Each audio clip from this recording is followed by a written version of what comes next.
भाई बात करते हैं। रिंकू भाई नमस्कार, क्या कहना चाहेंगे? आज जो इतना बड़ा जो प्रदर्शन कर रहे हैं, तो क्या चेताना चाहते हैं सरकार को?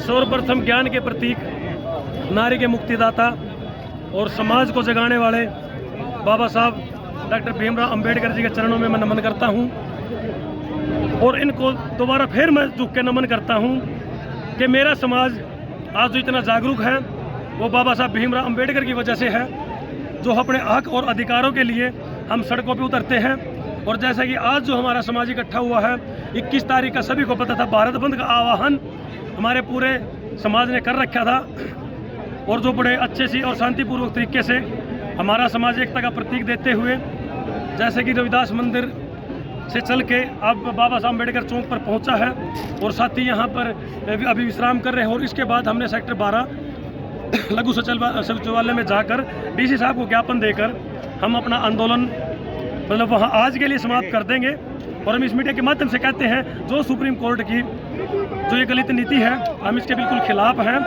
और गलत नीतियों को बंद करो।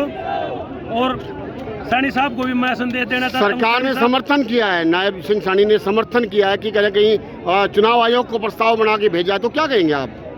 भाई साहब, नायब सिंह सैनी ने ही अभी 3 दिन पहले वाल्मीकि चौक पर आकर वाल्मीकि समाज को लड्डू खिलाने का काम कराया है। वो हमारे आपसी भाईचारे को खत्म करने का काम कर रहे हैं। सैनी साहब, मैं आपको कहता हूं कि आपसे भाईचारा हमारा खराब नहीं होगा और हम अपना आपसी भाईचारा कभी खराब नहीं करेंगे। हमारी लड़ाई सीधी सरकार से है, ठीक है? और इस सरकार को, इस निकम्मी सरकार को हम झुका के छोड़ देंगे।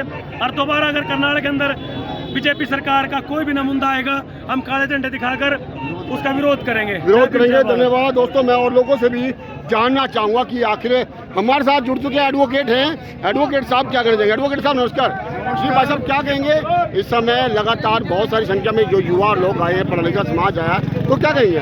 देखिए, ये अंबेडकर को मानने वाले लोग हैं और बाबा साहब चाहते हैं कि ये जो राजनीतिक फायदे के लिए वर्गीकरण किया गया है, ये बहुत ही खतरनाक है। ये ऐसी खाई है जो इस भारत को अखंड भारत नहीं रहने देगी।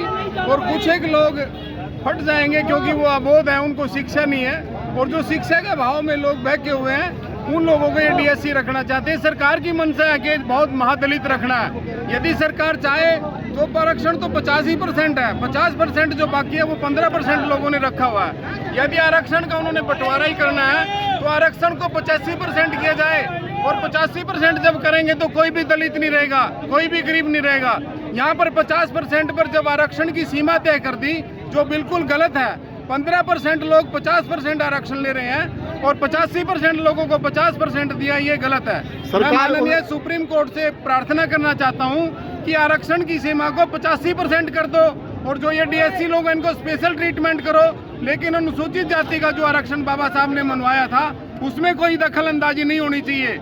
ये यहाँ पर इन्होंने फूट डालने का काम किया, जिसका राजनीतिक फायदा उठाना चाहते हैं। सरकार की इसके पीछे मंशा क्या है? सरकार की मंशा तो ये पहले से ही रही है। हमें माननीय सुप्रीम कोर्ट पर थोड़ा यकीन था, लेकिन सुप्रीम कोर्ट भी अपने फैसले को बदल चुके हैं और वो गलत मंशा से बदले हैं। उनके पास कोई ऐसा आंकड़ा नहीं था कि कौन महादलित है, कौन दलित है। मैं फिर से कहना चाहता हूँ कि सुप्रीम कोर्ट को चाहिए कि आरक्षण को 85% करे। और जब आरक्षण 85% होगा तो जो सुप्रीम कोर्ट के अंदर जज बैठे वहाँ 85% लोग दलित समुदाय के होंगे और उनको सच्ची पता होगा कि दलितों के हक कहाँ हैं। लेकिन जो आदमी दलित की पीड़ा को नहीं समझता, वो दलित के बारे में क्या फैसला करेगा? ये गलत है। तो दोस्तों धन्यवाद। यहाँ पर मैं आप लोगों से रिक्वेस्ट करूँगा, वीडियो को शेयर करेगा।